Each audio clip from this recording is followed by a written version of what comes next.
Well, good morning on Memorial Day. Thankful to be alive like every day.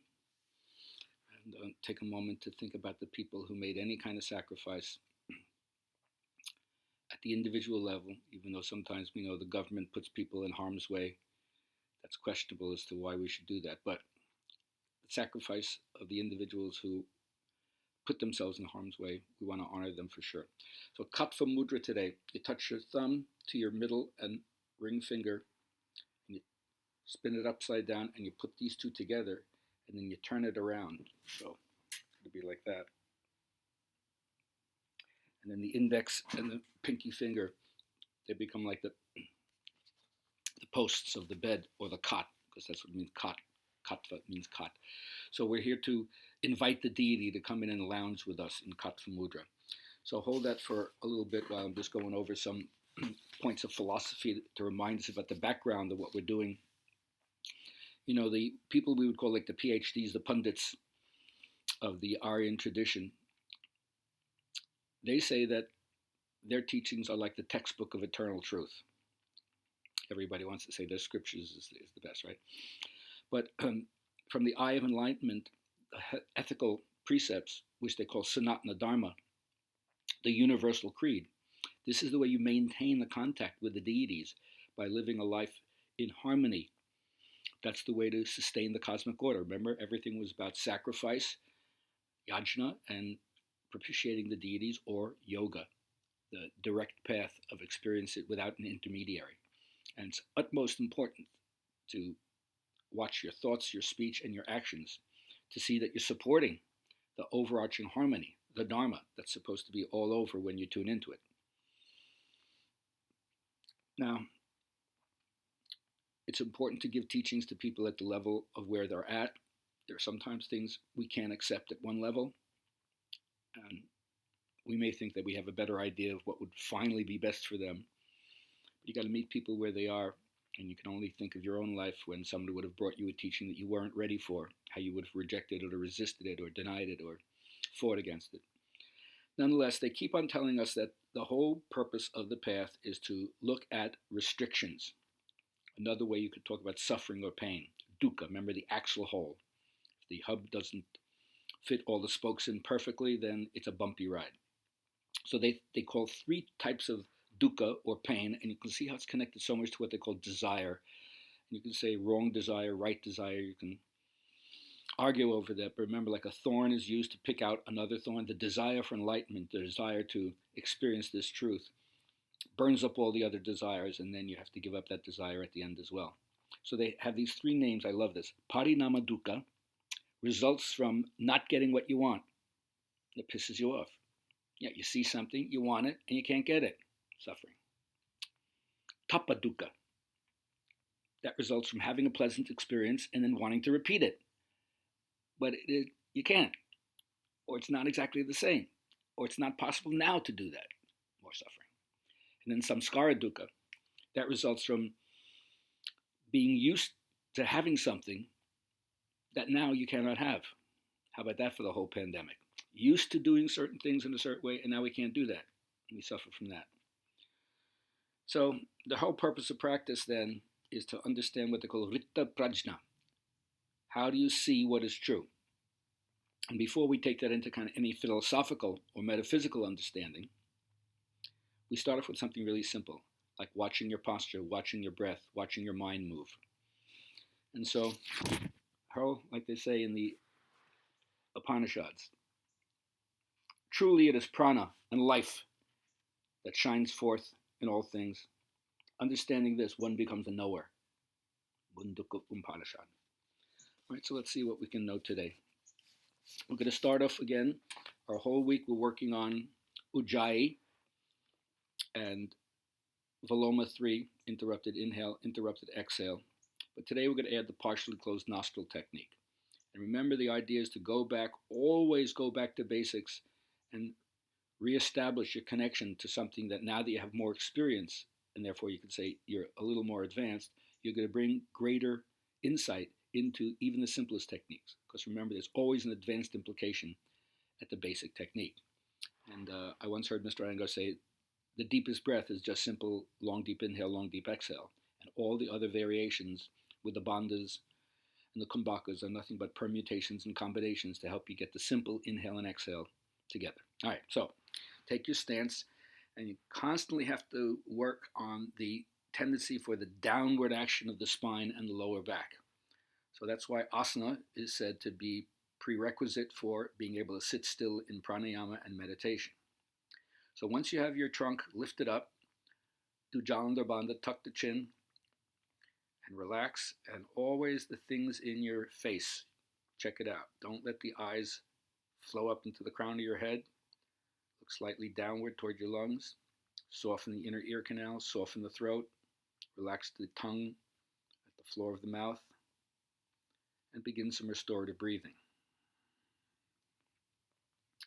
So the first few cycles are just going to be Ujjayi with open nostril inhale and open nostril exhale. So on your next breath, let the navel move back, indicating to your nervous system a new cycle is about to begin, and take your long, slow, soft, quiet, smooth inhale.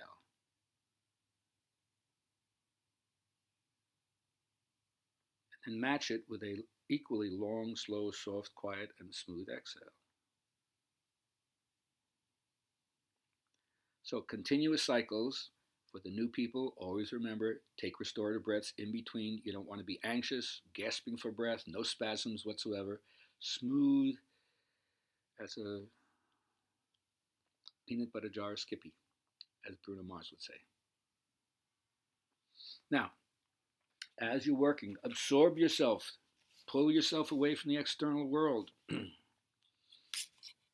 And don't do anything as we advance the technique that compromises the easy flow of the breath.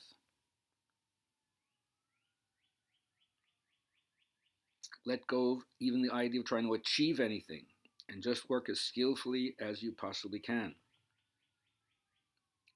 All meditative poses and all meditative insight is about freeing yourself from being dominated by any pairs of opposites. So right now, we're trying to train ourselves how to bring the opposites to a sense of equilibrium using the breath, making the inhalation and the exhalation the same speed, the same depth, the same noiselessness.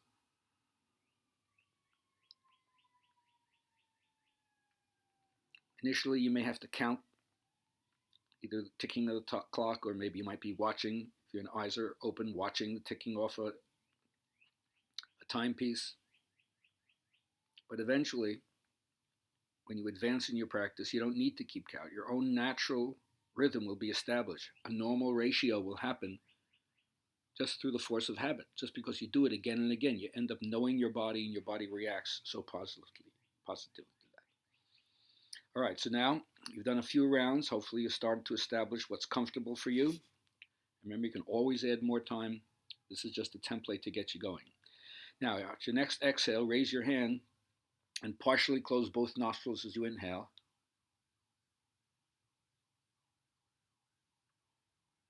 And open both nostrils as you exhale. And now continue in this manner. When you narrow the nostrils, make sure that the fingers are digitally controlling, so the apertures are, to a certain extent, exactly the same, even though we know that the size of each nose and the space internally, once it goes through the nasal passages to the sinuses and back into the back of the throat, might not be the same. And so the purpose of the fingers is to help you widen or narrow as is necessary anywhere along the breath route, the beginning, the middle, or the end, to get as smooth and equanimous a breath. And then once you study the first or second time, can you repeat it? Can you duplicate it again and again? Now, while we're doing this, you have to remember the benefits of this. This is what fuels your doing this, even though at a physiological level, it's just biological or physiological, right? We're making sure that the valves of the heart work right, that the pump of the heart works right, that the sinuses are open, that we want to guard against tendencies to asthma or bronchitis or pneumonia or any kind of vasospasm, bronchospasm that happens. So by doing the pranayama, it keeps everything in the cardiovascular system functioning optimally. So remember that as we continue. Narrow nostril inhale, open nostril exhale. Remember, when you narrow the nostrils, it means the passage of breath is going through a smaller opening. So that in itself is going to extend the time it takes. And remember, the whole idea about less breath has a lot to do with the theory behind the amount of breaths that you've been allotted. That's the karma of your own life, and you don't want to use up those breaths too quickly. You want to extend them out and use that time for practicing. All right, 1 or 2 more cycles here. Continue to work against the downward trend of the spine and the low back. And to the extent that you can, remember Shavasana. Everybody gives short shrift to Shavasana. They say it's the easiest pose to do, but the hardest to master because of how the mind is restless. So continue to practice internally. What is Shavasana? What is the relaxed state? Be dead to the world right now. This is the core of yoga practice. All right, finish off the next. Inhale through narrowed nostrils. And exhale through the open nostril. And relax your hand and do a few restorative breaths. Just get a sense of what's happening now in your anatomy. Now the next technique is the interrupted inhale, interrupted exhale. I call it Viloma 3. According to Light on Pranayama, that's really done lying down, but I'm only doing sitting technique. So it's just the interrupted inhale, interrupted exhale. So again, we're going to start with open nostrils and then do partially closed nostrils just for the inhale. So on your next exhale, re-energize your sitting posture. Allow your navel to move slightly back. Nervous system knows, here we go. And now breathe in a little bit. Wait. Breathe again. Wait. Breathe a third time. Newcomers, don't breathe a fourth time if it's forcing you. Again. Stop. Now in reverse. From the top, let go. Wait. Middle lung, let go. Wait. Lower lung, let go. Wait. If you have any more, completely let go. And begin again.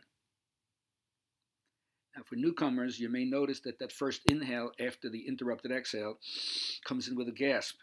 If that happens, only do 2 or 3 Viloma inhales or sips so that the exhale doesn't leave you gasping at the end. And how do you know? Because that next inhale comes in with a jerk.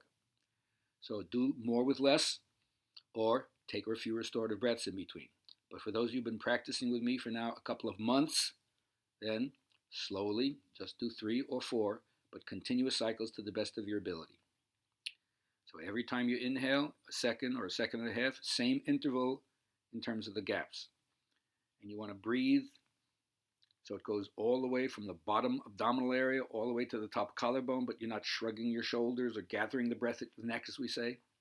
It's just a smooth inhale, wait, inhale, wait, inhale, wait, inhale, wait, and then exhale, wait, exhale, wait, exhale, wait, exhale, wait, and continue.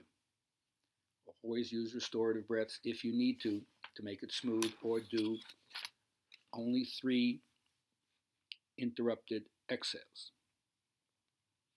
Very important to pay attention to how this is working in your system. Listen to the sound. Be very receptive with your ears.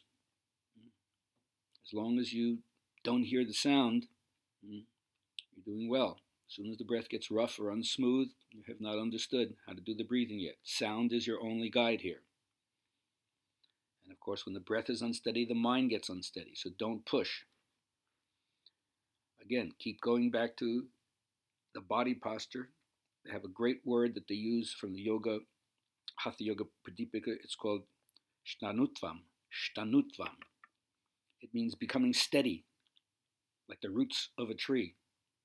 Even if the winds are blowing the leaves and the trunk and the branches around, the roots aren't moving. They're absolutely solid and grounded. All right, now as we move to the next stage, raise your hand, partially close the nostrils, and breathe in a little bit. Wait, breathe in again. Wait, breathe in a third time. Wait, if you have anything left without force, 4th time. Wait, now open the nostrils. Exhale a little bit. Wait, exhale again. Wait. Exhale again. Wait. If you have anything left, last time. And continue. Take restorative breath if you need. But really important, learning, like the Kenny Rogers says in the song, right? Know when to hold up, know when to fold up. So know when you're doing it right, and know when you're pushing too much. Because no one's in your body. The teacher can't tell you. You have to find out through experience.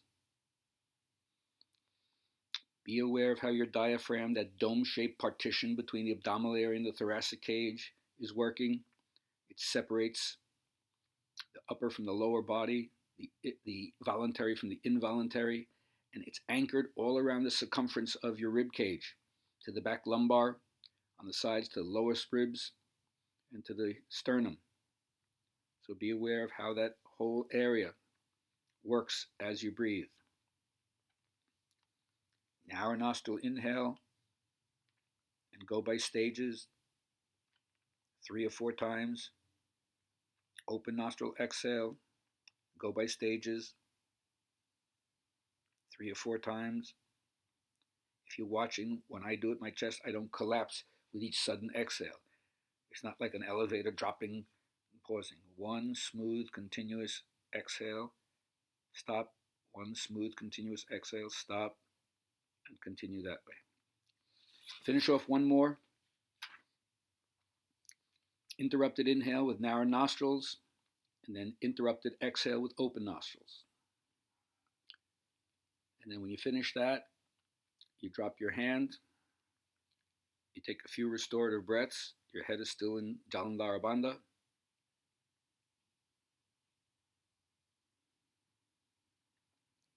And then with your eyes closed, you slowly bring your head back up on your spine. And you slowly open your eyes. All right, work with that. And tomorrow we're going to go on again. Same idea, except that we're going to add holding the breath. Antar Kumbhak. I'm going to see what that does. Make it a beautiful day. Spread your love everywhere.